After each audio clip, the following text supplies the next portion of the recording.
A couple million feet all cash, baby. I eat a little cheese and a rash, baby. I eat a little cheese like snack, baby.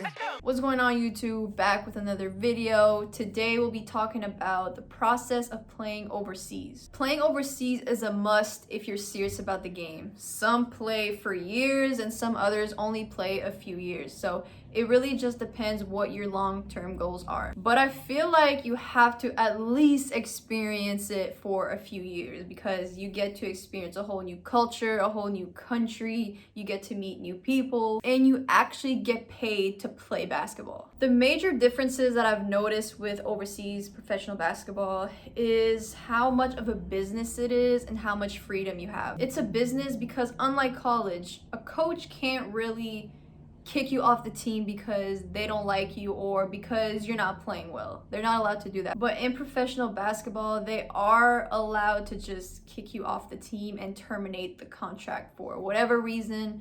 They are allowed to do that. And there's so much freedom because all you're doing is playing basketball. So after practice or a game, you've got so much free time on your hands. You don't have school, you don't have work. So what players usually do, they go out and about and explore. I know some athletes don't know this because I've had this question asked a few times. If you're still playing in college, you are not allowed to talk or sign with an agent. You're allowed to talk and sign with an agent as soon as you're done your last official college game.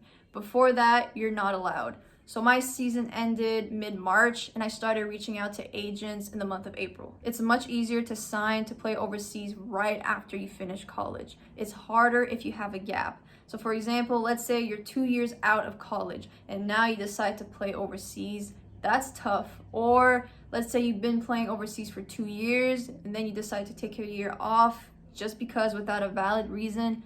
That can also be tough. A valid reason as to why you weren't able to play overseas will probably be an injury. You can either get represented by an agent or you can represent yourself. If you get represented by an agent, they find a team for you. They make sure that the contract looks fine. They're basically taking care of all the paperwork and all the work behind the scenes, and your job is just to play. Some agents are really good at communicating and will kind of give you a heads up like, hey, I think I found you a team in Greece. You're probably going to be leaving in 2 weeks.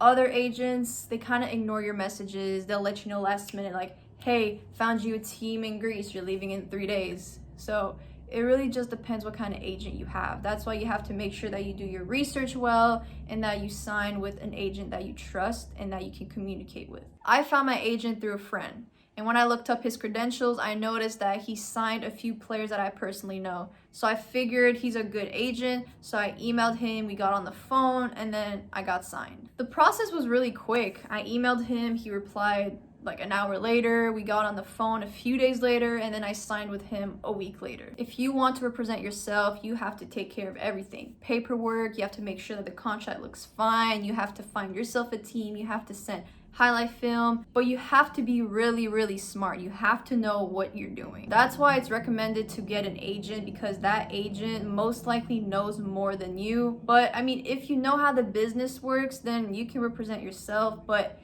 you have to be really smart. And also, let's say that the team you're with doesn't respect the contract. Your agent's job is to have your back and fight for you and make sure that the contract gets respected, because it'll happen when a team isn't respecting the contract. In that case, the agent will find another team for you. Teams and agents usually only look at your recent highlight film. That's why I said if there's a gap, it's going to be hard for you to sign with the team. Unless, like I said, you have a valid reason. If you have a gap, it's possible, but it's very hard, and you or your agent that decides to sign you has to have really good connections. So now I'm gonna go over the process for a player that just graduated college and a player who has a gap. Let's say you just graduated college. You can ask your coach if they know any agents or any teams. Most of the time they have connections. If not, you can email an agent, which is what I did, or go to combines. Ways to find an agent would be through your coach as soon as you graduated. You can ask players that play overseas if they know an agent that would sign them. You can also find agents on all socials: Instagram, Twitter, LinkedIn. Combines are kind of like exposure camps. That's where you showcase your talent. You play full-on 5-on-5 games with other players who are also trying to play overseas. Most games are on film, so you'll have access to that, and also agents and teams will see those games. So like I said, you can also email an agent, which is what I did.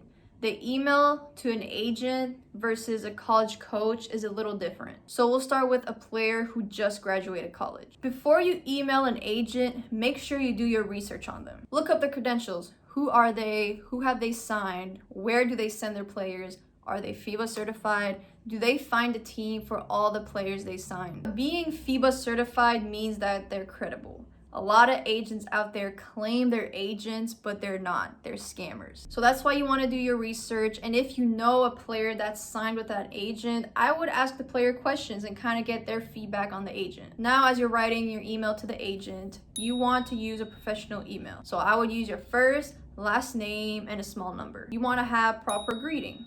Good morning, good afternoon.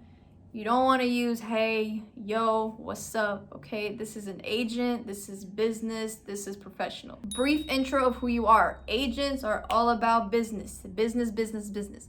So get straight to the point. So in that brief intro, you want your name, your position, where you're from, where you graduated from, and your stats from your last college season. I would also mention any honors or achievements that you received throughout your college career. So not only just your last college season, but throughout your college season to get their attention. Next one is describe yourself as a player. What are your strengths? What are you going to bring as a player?